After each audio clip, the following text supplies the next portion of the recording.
அஸ்ஸலாமுஅலைக்கும், welcome back to my channel. இன்றைக்கி வீடியோவில் ரொம்பவே யூஸ்ஃபுல் அண்ட் இன்ட்ரெஸ்டிங்கான சின்ன ரீயூஸ் ஐடியாஸ் கூடவே ரொம்பவே யூஸ்ஃபுல்லான ப்ராடக்ட் ரிவ்யூஸும் இருக்கும். வீடியோவை ஸ்கிப் பண்ணாமல் பாருங்கள். அதுக்கு முன்னாடி என்னோட சேனல் இப்போ தான் ஃபஸ்ட் டைம் பார்க்குறீங்க அப்படின்னா சேனலை சப்ஸ்கிரைப் பண்ணிக்கோங்க. கூடவே இருக்க பெல் ஐக்கானை கிளிக் பண்ணிக்கோங்க. இப்போ வாங்க வீடியோக்குள்ளே போயிடலாம்.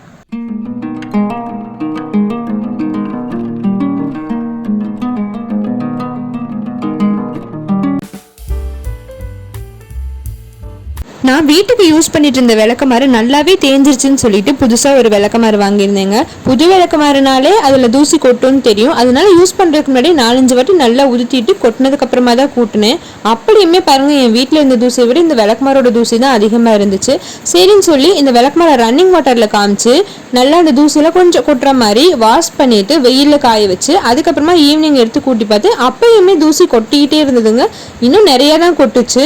சரி, நம்ம வேறு மெத்தட் தான் ட்ரை பண்ணணும்னு சொல்லிட்டு ஒரு சீப் எடுத்து சீவி பார்த்தேன். இது நான் ஆல்ரெடி நிறைய வீடியோஸில் பார்த்துருக்கேன். பட் இது எந்த அளவுக்கு எஃபெக்டிவாக இருக்கும்னு தேவைன்னு சொல்லி மைல்டாக ஒரு 4 வாட்டி சும்மா சீவிட்டு தாங்க பார்த்தேன். பார்த்தா அவ்வளோ தூசி கீழே கொட்டி இருந்துச்சு. அப்புறமா எனக்கே ஒரே குசியாயிடுச்சு. சரி, சூப்பராக கொட்டுது, நல்லா வரக்குன்னு ஒரு 10 நிமிஷத்துக்கிட்ட சீவினேங்க. சீவ வந்துக்கிட்டே இருந்துச்சு. பாருங்கள் எவ்வளோ தூசி மொத்தமாக சேர்ந்துருச்சுன்னு. ஸோ இனிமேல் நீங்களும் புது விளக்குமாறு வாங்கினீங்கன்னா கண்டிப்பாக இந்த மெத்தடை ட்ரை பண்ணிவிட்டு அதுக்கப்புறமா வீடு கூட்டுங்க. ஒரு தூசி கூட வீட்டில் விழுகாது.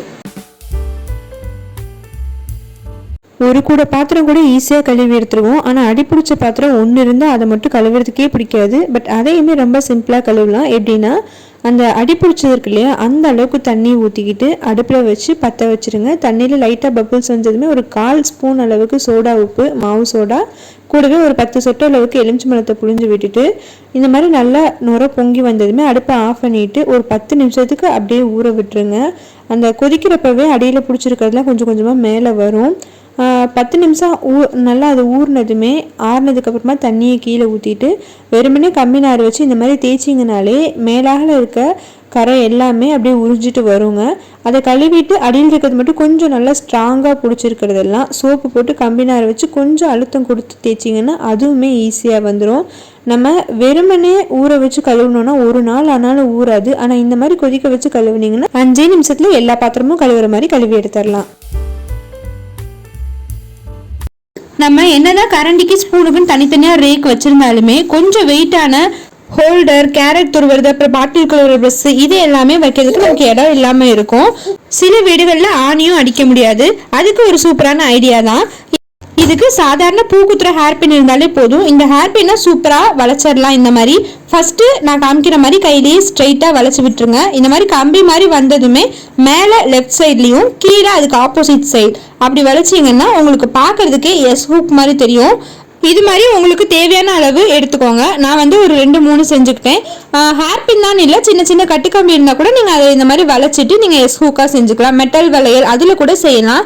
இதை இப்போ நீங்கள் வந்து கிச்சனில் எல்லார் வீட்லேயும் மோஸ்ட்லி வந்து ஜன்னல் இருக்கும். அந்த ஜன்னல் கம்பியில் இந்த மாதிரி மாட்டி விட்டுருங்க.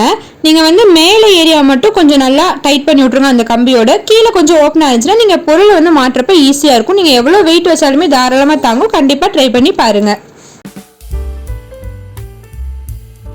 வீட்டில் இருந்தால் நைட் ட்ரெஸ், வெளியில் போனால் ரொம்பவே கம்ஃபர்டபுளான காட்டன் சுடிதார்ஸ் இந்த மாதிரி நம்ம வியர் பண்ணுறதுனால நம்ம ஆசையாக வாங்கி வச்சிருக்க பட்டு புடவை, ஒர்க் புடவை எல்லாமே வந்து பீரோவில் தூசி அடிச்சுட்டு தூங்கிட்டு தான் இருக்கும். இருந்தாலுமே இதை வந்து நம்ம மெயின்டைன் பண்ணாமல் இருக்க முடியாது இல்லையா? அதுக்கு ஒரு முக்கியமான 4 டிப்ஸ் தான் இந்த ஷார்ட்ஸில் சொல்லியிருக்கேன். ஃபர்ஸ்ட், எல்லா சாரியும் வந்து ஒரே மடிப்பில் ரொம்ப நாளைக்கு விடாதீங்க. அப்பப்போ எடுத்து அந்த மடிப்பை மாற்றி மடிச்சு வைங்க. இல்லைன்னா ஒரே மடிப்பில் சீக்கிரமாக டேமேஜ் ஆக வாய்ப்பு இருக்கு.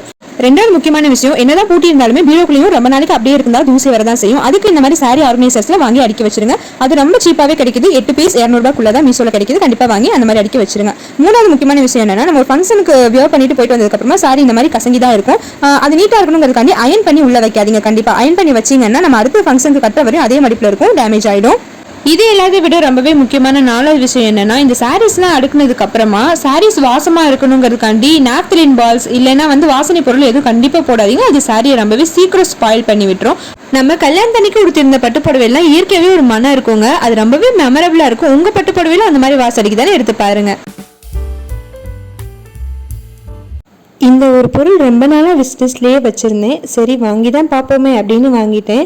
வேறு எதுவும் இல்லை, ஃப்ரிட்ஜில் வந்து காய்கறிகளாம் ஸ்டோரேஜ் பண்ணி வைக்கிற ஆர்கனைசர் தான். மோஸ்ட்லி நான் வந்து காய்கறி எல்லாமே கவரில் போட்டு தான், பிளாஸ்டிக் கவரில் போட்டு தான் வைப்பேன். அது என்னதான் இருந்தாலும் உள்ளுக்குள்ளே தண்ணி சொட்டி சொட்டி காய் வந்து ரொம்ப நாளைக்கெலாம் ஸ்டோர் பண்ண முடியாது. ஒரு 4-5 நாள் ஆனதுமே தண்ணி பட்டு ஒன்று ஒன்றா கெட்டு போக ஆரம்பிச்சிரும். நான் வாங்கினதுக்கப்புறமா எல்லாத்தையுமே கழுவி காய வச்சு எடுத்து வச்சிட்டேன். அன்றைக்கி காய்கறியுமே வாங்கிட்டேன். இந்த பாக்ஸ்குள்ளே ஒயிட் கலரில் ஒரு ட்ரே மாதிரி இருக்குது இல்லையா, அது வைக்கிறனால நம்ம காய்கறியில் இயற்கையாகவே ஃப்ரிட்ஜுக்குள்ளே வைக்கிறனால கூலிங்னால கொஞ்சமாக தண்ணி சொட்டும்.